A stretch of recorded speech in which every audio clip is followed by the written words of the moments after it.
तुम्हारे जैसे लोगों के लिए करती हूँ। हाँ, तुम्हारी गालियाँ सुनने के लिए करती हूँ। गालियाँ सुनने के लिए करती हूँ क्या? हमें सम्मान से जीने का अधिकार नहीं है। आराम जाने आपको तो जितने थप्पड़ मारे जाए उतने कम है। फिर ऐसा मत करना। चाल लीकडे उसने पढ़ना कैसे कही आपने ये बात? कैसे कही आपने ये बात?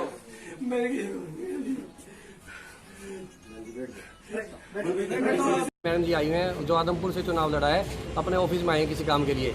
तो मैंने कहा मैं सब्जी मंडी से आया, मैं 3 मिनट में आ जाऊंगा, 4 मिनट में आप मेरे को ले जाओ स्कूटी पे। मैं सुरेश जी के साथ सीधा ऑफिस आया। यहाँ अपने असिस्टेंट सेक्रेटरी श्री भारत जी और जयपाल जी मंडी सुपरवाइजर उनको परफॉर्मेंट के बारे में सारी बातें बताने लग रहे थे। मैंने उनको सुरेश जी को कहा था चाय पानी मंगवा देना मैडम जी के लिए। मैडम जी ने चाय पानी पी ली। फिर हमने आधा पौना पेंडल मांगा जा रहा है और एक किसान अपनी तुलाई करवा के सारे चने की और फिर लेके आया था कट्टों में भरवा के। फिर उसी में से जब उसने तुलाई करवाई है दूसरे दिन, तो उसमें से चने उसके कम हो गए हैं, कई 100 किलो चने कम हो गए उसके। तो उसने सोचा भी ये घोटाला कहाँ से हुआ। ये लोग जो खरीद हेफेड करवा रहा है और मार्केट कमेटी के सपोर्ट से है जो आज आपके साथ घटना घटी है। सर सुबह 10:03 पर सुरेश जी हमारे ऑक्शन रिकॉर्ड रहे, उनका फ़ोन आया कि सोनाली मैडम जी आई हैं जो आदमपुर से चुनाव लड़ा है, अपने ऑफिस में आए हैं किसी काम के लिए। तो मैंने कहा मैं सब्जी मंडी से आया, मैं 3 मिनट में आ जाऊंगा, 4 मिनट में आप मेरे को ले जाओ स्कूटी पे। मैं सुरेश जी के साथ सीधा ऑफिस आया। यहाँ अपने असिस्टेंट सेक्रेटरी श्री भारत जी और जयपाल जी मंडी सुपरवाइजर उनको परफॉर्मेंट के बारे में सारी बातें बताने लग रहे थे। मैंने उनको सुरेश जी को कहा था चाय पानी मंगवा देना मैडम जी के लिए। मैडम जी ने चाय पानी पी ली। फिर हमने आधा पौना घंटा बैठे, सारी परफॉर्मेंट के बारे में मैडम को खुलकर बताया कि इस तरह परफॉर्मेंट हो रही है, ये दिक्कत है, ये सही हो रहा है सारा। तो हमने ये भी बताया कि सब्जी मंडियों में हमने कैसे काम किया, पूरी विस्तार से बात हुई। पौना घंटा 2 बार चाय पी, बहुत ही बढ़िया वातावरण रहा सर। तो उन्होंने कहा कि आदमपुर में चने की खरीद क्यों नहीं कर रहे। मैं क्या आदमपुर में चने की खरीद एजेंसी मना कर रही है, हैफर्ड ने बाड़सबंद सब यार्ड में खरीद क्यों नहीं कर रहे चने की। बाड़सबंद में हैफर्ड ने खरीद करनी है, मैंने खरीद नहीं करनी, मैंने अपनी तैयारी पूरी कर रखी है मैम। तो उन्होंने क्यों रिजेक्ट कर दी हैफर्ड ने। मैंने कहा कि शेड नहीं है। उन्होंने कहा कि शेड की वजह से वहाँ चना भीग जाएगा, इसलिए हम खरीद नहीं करेंगे। एजेंसी ने लिख के दे दिया है, एजेंसी का काम है जी, हमने अपनी तरफ से पूरी तैयारी कर रखी है। बोली बाड़सबंद में और भी समस्या है, आप चलोगे मंडी में। मैं कहा मैं चल पड़ता हूँ। मैं जैसे ही यहाँ गेट के बाहर सर सामने गया तो 6-7 लड़के और खड़े थे, यंग से लड़के 20-21 साल के। तो मैंने सोचा नॉर्मली इनको मिलने आए होंगे, कोई मेरे पेट पाप नहीं था कुछ भी, ना मेरे मन में बहम था कोई। मैं अपने असिस्टेंट सेक्रेटरी साहब की गाड़ी में, अपने मंडी सुपरवाइजर साहब भी हम सारे यहाँ से निकल लिए। मैडम उनके पास खड़ी रही। तो हमने आगे जाके फ़ोन किया, मैम जी हम चल पड़े हैं। बोले कोई बात नहीं चलो। इन्होंने फ़ोन किया, उनके साथ 2 वकील साहब थे। हम वहाँ पहुँचे तो मैडम जी 25-30 मिनट बाद हमारे ऑफिस में वहाँ पहुँचते हैं बाड़सबंद। हम बाड़सबंद में एक आरती के पास बैठ गए, वहाँ मैडम जी आ गई। तो मैडम के साथ 4 गाड़ियाँ और थी जी वहाँ, 5वीं गाड़ी मैडम की थी, 4 गाड़ियाँ और थी। रास्ते में इन्होंने 25 मिनट लेट पहुँचे तो उन्होंने किसी को बुलाया होगा, हमें नहीं पता किसको बुलाया किसको नहीं। 5 गाड़ियाँ वहाँ तक हो गई थी।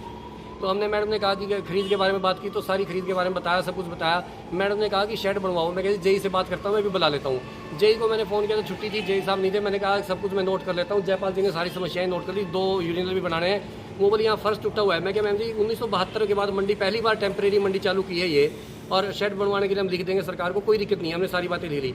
तो मैडम जी एक बोली एक तरफ आओ आप, उनके साथ 2 आदमी और थे, बोले शेड की तरफ आओ। जहाँ 10-15 कदम हम गए तो वो बोले सब पीछे हट जाओ और अकेले बात करेंगे मैडम इनसे। तो मैंने फर्श के बारे में बताने लगा। उन्होंने कहा कि मेरी तरफ मुंह करके बात करो। मैंने मैडम की तरफ जैसे देखा, मैम जी इसी तरह फर्श बनवा देंगे। तो उन्होंने कहा कि आप मेरे को जानते हो। मैं कहा जी आदमपुर से चुनाव लड़ा है, मेरे को बताया था आपने, मैंने सारी बातें नोट कर ली, कोई दिक्कत नहीं है जी, सारे काम करवा देंगे। बोले आपने चुनाव में मेरी खिलाफत क्यों की आदमपुर में। मेरी कोई रिश्तेदारी नहीं है, मैं प्रेस मीडिया के सामने कह रहा हूँ, आदमपुर में मेरी कोई रिश्तेदारी नहीं है। मैं आदमपुर के विधानसभा चुनाव में कैसे जाऊँगा। मेरे को ये भी, मैंने कहा मैडम जी आपको किसी ने मिसगाइड किया, चुनाव के बाद इतने दिनों बाद आप ये ब्लेम लगा रहे हो। तो उन्होंने कहा थप्पड़ मारा मेरे को कि गाड़ी दे रहे हो आप मेरे को। मैंने कहा गाड़ी नहीं थी मैम। मैं थप्पड़ लगते ही चारों तरफ से 7-8 लड़कों ने मेरे को मारना पीटना शुरू कर दिया, बेशुमार। मैं बिल्कुल निडर होकर खड़ा था। मैं गिर गया अनफान में। फिर मैं वहाँ से भागा, एकदम उसी दुकान में भाग गया। दुकानदार को कहा यार बचाओ, मैंने तो कुछ कहा ही नहीं। दुकानदार ने भी कहा इसको ना ही कहा मैडम ये गलत कर रहे हो आप, कि क्या हो गया ये क्या हो रहा है। तो सर वहाँ मैडम जी खड़ी हो गए, गुंडे वो चारों तरफ दूर खड़े हो गए। और मैडम के साथ 2 आदमी थे, उन्होंने वीडियो बनानी शुरू कर दिया, चप्पल से मेरे को मारना शुरू कर दिया अकेले। बोली मेरे को गाड़ी क्यों दी। मैं क्या मैडम जी मैं उस वीडियो में भी कह रहा हूँ कि मैंने कोई गाड़ी नहीं दी मैम जी, मैंने आपके सारे काम थे जो नोट कर लिए हैं सारे के सारे। और फिर ये वो इधर थाने की तरफ आ गए। पुलिस को फ़ोन करते, पुलिस वहाँ पहुँच गई, पुलिस ने मेरे को छुटवा लिया, मेरे को जिप्सी में बिठाया। मैं थाने की तरफ आ गया। थाने के बाहर मैडम मेरे को बाहर ले गई। मैडम ने यदि मैंने कोई गलत काम किया था तो थाने में FIR दर्ज करवाती। मैडम मेरे को बाहर ले जाके उन्हीं गुंडों के द्वारा एकदम बोली आप लिख के दो कि माफ़ीनामा लिखो। तो उन गुंडों वाले तो गोली मारेंगे, मेरा पसीना आया जी एकदम। मैंने वहाँ एकदम लिख के दे दिया कि मैं उन्होंने लिखवाया ये 2 बार अपने आप कटवाया। तो लिखवाया बाड़सबंद मंडी में मैंने जो बदतमीजी की है उसके लिए मैं माफ़ी मांगता हूँ, मैंने लिख कर दे दिया। मैं कहा ठीक है जी, इसको छोड़ दो मेरे को। मैं सोचा अंदर थाने में जाकर घुस जाऊँ किसी तरह। मैं थाने से बाहर बुला लिया था मेरे को। फिर मैडम बोली मैं तेरे को कुछ नहीं कहूँगी, ये बात किसी को बतानी नहीं। फिर बोली अभी तूने हाई कोर्ट में स्टे ले रखा ना, अपना ट्रांसफर का स्टे वापस ले ले यार, तू दफ़ा हो जाए यहाँ से। मैं कहा ठीक है जी। मैं घबरा गया। फिर उन्होंने कहा कि दोबारा 5 मिनट बाद फिर वो वापस बुलाया मेरे को दोबारा वहीं, और ये कहा कि आपके स्टाफ वाले जो आदमी थे उनके और साइन कराओ इस पर जो आपने लिख के दिया है। मेरे साइन करवाए। फिर मैडम के सामने मैं खड़ा होगा। उन्होंने एक आदमी जो उनके साथ गंजा सा था, जो वकील जो सुबह यहाँ भी था, उसने कहा कि वीडियो बनाता हूँ। मैडम के सामने हाथ जोड़ के कहो माफ़ी मांगे। भाई मैं बंदूकीन होकर जब सब कुछ करता हूँ, जब एक आदमी फंस रहा हो, तो मैंने हाथ जोड़ के कहा माफ़ी मांगता हूँ मैं। उसके बाद मैं बचा के अपना बचाव करके थाने में चला गया। थाने वालों ने मेरे को रोटी खिलाई। थाने वालों ने मेरे को कहा हम आपके साथ हैं, हमारे को सच्चाई पता लगी है, आप सही हो बिल्कुल, मंडी से हमने पता कर लिया है। आम आदमी सारे गांव के आदमी वहाँ से आने शुरू हो गए बांसबंद के कि हम आपके साथ हैं। मगर अब सरकार के दबाव में, सोनाली मैडम के दबाव में आके नहीं खुल के नहीं हंसते, हम सबके साथ हैं सारे आदमी। वहाँ से सारे कर्मचारी यूनियन, सारे प्रेस के साथियों में दिल्ली से सब जगह से फ़ोन आए कि हम आपके साथ हैं, आप घबराओ मत। मेरे को ये था कि जान में मारने की धमकी देकर गई थी वो, मेरे को रास्ते में ना मरवा दे। तो मैं थाने से निकला नहीं अब तक, जब तक बड़े सारे साथी वहाँ पहुँच गए तो मैं उनके साथ आया हूँ। मैं तो आपने पुलिस को शिकायत दी, क्या कहा? मैंने पुलिस में सारी यही लिखित में जो आपको बताया, सारी यही लिखित में पुलिस को शिकायत दे दी है। और पुलिस डिपार्टमेंट ने कहा कि हम कार्रवाई करेंगे। एसपी साहब ने वायदा किया कि कार्रवाई करेंगे, कोई टेंशन नहीं, आप घबराओ मत, आप ऑफिस में जाओ। मैं कहा मेरे को मार ना दें, बोले आप टेंशन मत लो कोई भी किसी किस्म की। जब वीडियो में चप्पल मारने का जो वीडियो वायरल हुआ, उसमें पुलिस के अधिकारी भी सामने खड़ी दिखाई दे रहे सर उसी वक्त आए थे वो, जब दोबारा पहले तो मेरे गुंडों ने वहाँ, मैं कहता रहा हूँ, शेड की जगह कुट्टा था। जब मैं वहाँ से बुरी तरह भाग के आ गया, मेरे को उल्टी भी लगी है और मैं वहाँ बैठा भी हूँ कुर्सी में, तब मैडम ने चप्पल मार के अपने आदमियों से वीडियो बनानी शुरू की। और वो बार बार कहती रही मेरे को, पुलिस उस वक्त हो गया, पुलिस ने छुटवा दिया था मेरे को। पुलिस ने ये भी कहा है, पुलिस डिपार्टमेंट के साथियों, कि मैडम आप गलत कर रहे हैं, तो अब यदि आपको कोई समस्या तो आप लिख कर दें थाने में। पुलिस ने ये भी कहा है जी, पुलिस डिपार्टमेंट ने बहुत बढ़िया रोल अदा किया। पुलिस ने कहा कि तो मैडम आप मार क्यों रहे हैं, और यदि आपको इनसे कोई गलती है तो आप थाने में एप्लीकेशन दें। तो अब आप क्या कार्रवाई चाहते हैं पुलिस से? मैं न्याय चाहता हूँ जी, कि मैं कोई भी अधिकारी कैसे काम करेगा। मैं 24 घंटे काम कर रहा हूँ, आप प्रेस के मीडिया सारे साथी देख रहे हैं मेरे को हर रोज़ कि मैं लगातार कितना काम कर रहा हूँ। मैं थाने में रोटी खाई आज। क्या मामला? मैडम इधर देखते जी। मार्केट कमेटी के साथ सेक्रेटरी सुल्तान सिंह, जैसे कि आप लोग जानते हैं, आदमपुर विधानसभा के कुछ गांव की जो खरीद है अनाज की, वो आदमपुर की बजाय हिसार मंडी में आते हैं। अभी चने की खरीद चल रही है, तो 2 दिन से लगातार परेशानी आ रही थी हमारे पास। कम से कम दिन में 100 फ़ोन आते हैं। कोई कहता है पानी की व्यवस्था नहीं है, कोई कहता है कि पैसे मांग रहे हैं खरीद के नाम पे, टोकन जब दिया जाएगा। 400 रुपये पर क्विंटल मांगा जा रहा है। और एक किसान अपनी तुलाई करवा के सारे चने की, और फिर लेके आया था कट्टों में भरवा के। फिर उसी में से जब उसने तुलाई करवाई है दूसरे दिन, तो उसमें से चने उसके कम हो गए हैं, कई 100 किलो चने कम हो गए उसके। तो उसने सोचा भी ये घोटाला कहाँ से हुआ, ये लोग जो खरीद हेफेड करवा रहा है, और मार्केट कमेटी के सपोर्ट से ये सारी चीज़ें हो रही थी। तो किसान को 4-4 दिन लगातार बैठना भी पड़ रहा है। तो उसमें एक बालसमंद मंडी भी लगती है, बालसमंद सेंटर है, जिसमें इस बार से जब लॉकडाउन की वजह से कई सेंटर बनाए गए, हरियाणा सरकार ने 400 की बजाय 1800 सेंटर बनाए, तो उसमें से एक बालसमंद की मंडी को शामिल किया गया।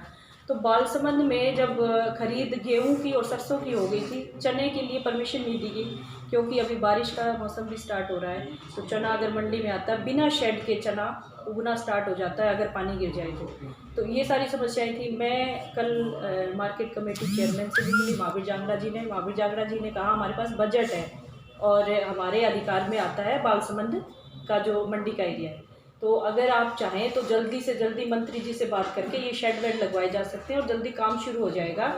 तो हम लोगों ने सोचा भी मार्केट कमेटी के जो सेक्रेटरी है उनसे भी बात की जाए, जो जल्दी काम हो जाए। सेक्रेटरी साहब से मिली मैं सुबह दूसरे दिन ही, क्योंकि हमारे लोगों का जो समस्याएं उनका समाधान करवाना ही हमारा काम है, तो किसानों को परेशानी ना हो इसके लिए हम लोग उनसे मिले। उन्होंने बहुत अच्छे सभ्य तरीके से बात की, वैसे जाते ही चाय पूछा, पानी पूछा, बोले मैडम जी जेई को भी बुला लेता हूँ, एक बार आप जा आते हैं बालसमंद और बालसमंद का देख लेते हैं, लिख लाते हैं क्या क्या कमियां हैं, वो सारी चीज़ करवाएं। वहाँ जाने के बाद उन्होंने कहा गेट की कमी थी, 4 दीवारी है वहाँ पे, फ्लोर बना हुआ था पक्का और दुकानें भी बनी हुई है वहाँ पे। फिर उसके बाद जब शेड लगाने की बारी तो वो मेरे को दिखाने के लिए, मैंने कहा दिखा दो कहाँ कहाँ शेड लगना है, तो वो जो जैसे फ्लोर बना हुआ है उसको दिखाने के लिए उन्होंने जैसे ही वहाँ खड़े हुए तो मेरे को एकदम अचानक से उन्होंने कुछ ऐसी चीज़ें बोली। मेरे को शर्म आ रही है, जैसे मैं अगर क्या बताऊँ आप लोगों को, इसलिए मैं आप लोगों के सामने नहीं आना चाह रही थी। लेकिन आज अगर मैं नहीं बोलती हूँ तो ये मेरे खाली एक महिला का सवाल नहीं है, ये जो भी कामकाजी महिला है उन सब का सवाल है। अगर कोई पुरुष उसके बारे में गंदी भद्दी टिप्पणी करता है तो मुझसे तो बर्दाश्त नहीं होता। उन्होंने कृष्णा गहलोत के बारे में बोला, पहले कमलेश ढांडा के बारे में बोला, और उन्होंने ऐसा बोला कि वो जाट महिलाएं होते हुए ऐसे हाँटती रहती है। तो सोनाली जी, आपकी इतनी खूबसूरत, तो आपको क्या ज़रूरत है ये मंडी में धक्के खाने की, इनके किसानों के बीच घूमने की? आपको सारी सुविधाएं घर पे ही मिल जाएंगी।